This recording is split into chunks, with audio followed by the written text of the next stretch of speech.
thanks for joining me. This is Nicole Watts, the head of government relations for PayPal.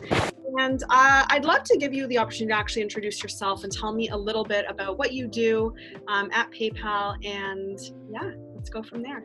Sure. First, thanks for having me. I'm thrilled to be here and talk about all the great things PayPal's doing. So yes, I am Nicole Watts. I'm the head of government relations for PayPal here in Canada. So my primary focus is working with government stakeholders and industry on issues of importance to PayPal and always being an advocate for small businesses with our government partners and trying to find ways that we can work together as an ecosystem to provide them the tools and resources they need to survive and thrive, especially in the midst of this pandemic. So I'm thrilled to be here to talk to you today a little bit more specifically around our study that we recently released called The Business of Change, PayPal Canada 2020 Small Business Study.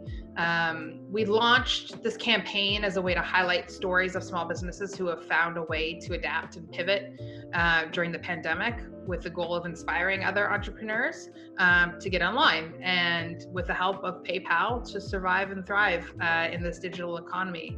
Our research really, I know you and I will go through a bunch of questions and I'll dig a little bit deeper on the research, but at a really high level, the research showed us that in the wake of the shutdowns and social distancing, many small businesses had no choice but just turn to online to reach their customers and keep their business going.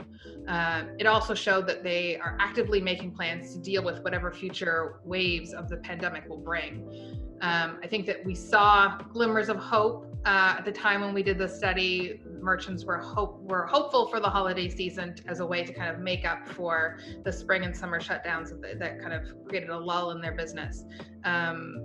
But nonetheless, 1 in 4 was still really concerned about what the future holds and whether they can sustain themselves over the next 6 months. So as much as many flock to online to continue to reach their customers, there's still concern and hesitancy around what the future may bring and how they can future-proof themselves. Now, you've said a whole bunch of, awesome stats, and we'll link the survey in this post. But what would you say to you is the most surprising stat to come out of the survey? Like what was sort of shocking to you or, revolutionary? Yeah.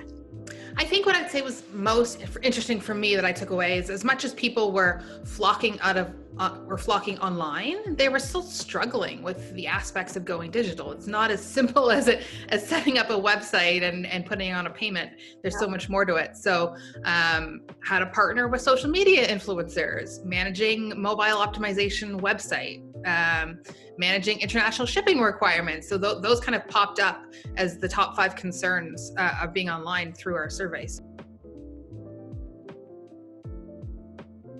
We've seen here that, when all of this happened back in March, I think a lot of people in the face of COVID and with such a, unprecedented sort of experience, business owners were really shocked and they didn't know how to navigate it. And so us being a digital marketing company, we had to rethink our strategies and we had to rewrite content in some situations and even change distribution channels. We're talking about companies where in-person traffic was the number one goal, and now how can we change that?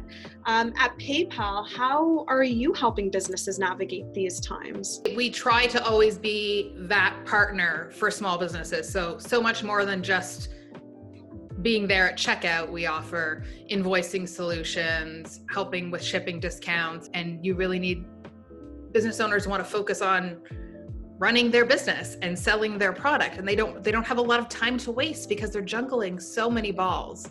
And so that's why we as PayPal always try to be that partner and go beyond the button. So we talk about solutions for invoicing, discounted shipping, mobile payments, QR codes, which we can talk about later, but there's so much more than just being at checkout and guiding your customer to buying your product when you're on the other end as the business owner. There's a lot to our partnership, and we really want to be there as a growth partner to small businesses. I think that if I can highlight a small business in Toronto, Nadia Lloyd, so she's an artist who designed the Black Lives Matter masks that the Raptors were wearing during the playoffs.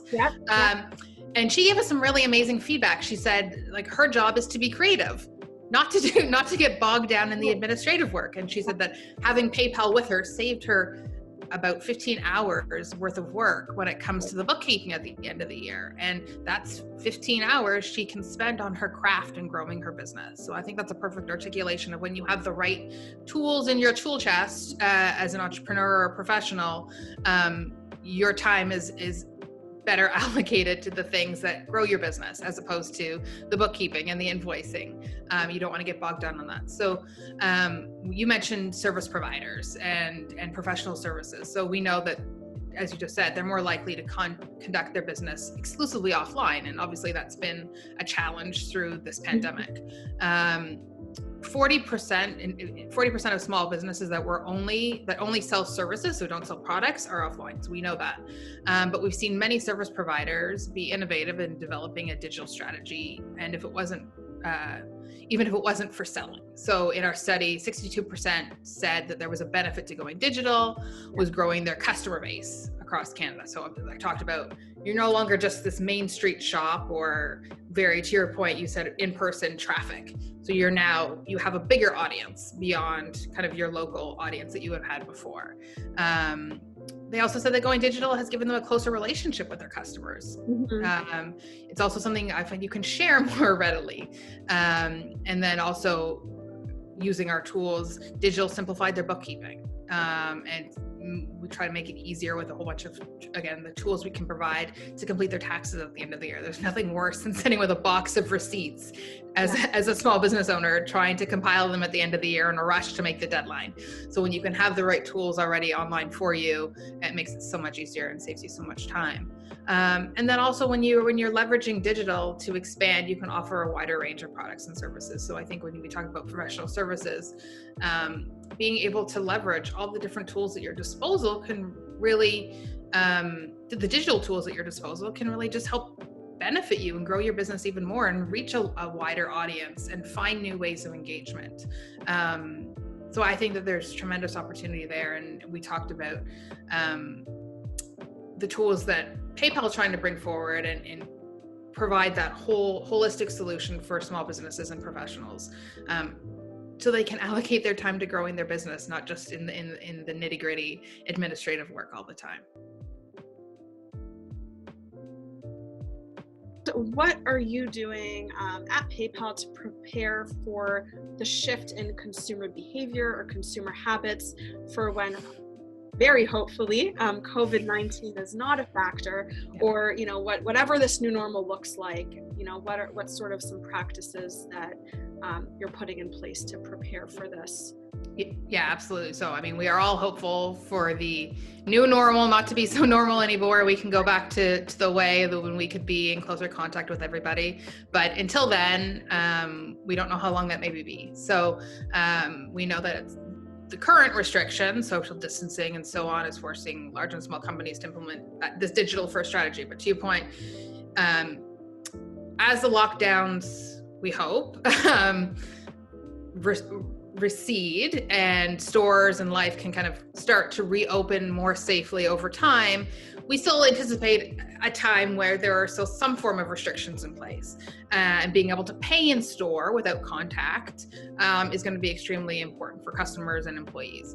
So in June, we launched QR code payments in 28 countries, including Canada, for small businesses who wanted a quick contactless payment solution without having to invest in really expensive POS devices. And all they need, and their customers needed, was a PayPal account and a phone. So all you have to do is you print the QR code and put it on a stand or at your checkout point, and the customers just scan with their PayPal app and then they remit your payment. So again, a contactless payment solution. Think of small farmers markets or other type of kind of pop-up shops where that could be kind of a really great use case. And businesses have been forced to adapt their business model and move from physical retail to e-commerce at record pace, and they've chosen PayPal to make this transition happen. And I think that's built a lot on the brand power and trust and security that people have, both on the business side and on the customer side, with the PayPal platform. We spent years developing a strong and diverse portfolio of capabilities to address the needs of merchants and help them thrive in the era of digital commerce. These range from end-to-end digital payments, processing, to sophisticated risk management and shopping tools that ultimately help drive increased sales and engagement, which is what everybody hopes, so their businesses can continue to survive and thrive. We really think that with a combination of all these capabilities and our rapidly increasing scales, provides unique competitive differentiators for merchants of all sizes who want a comprehensive, consistent, and simple unified payment experience. So we're there for them through every step of the way, and we're always listening and trying to be a good partner, and give our small businesses, medium-sized businesses, the tools and resources they need to execute their business models.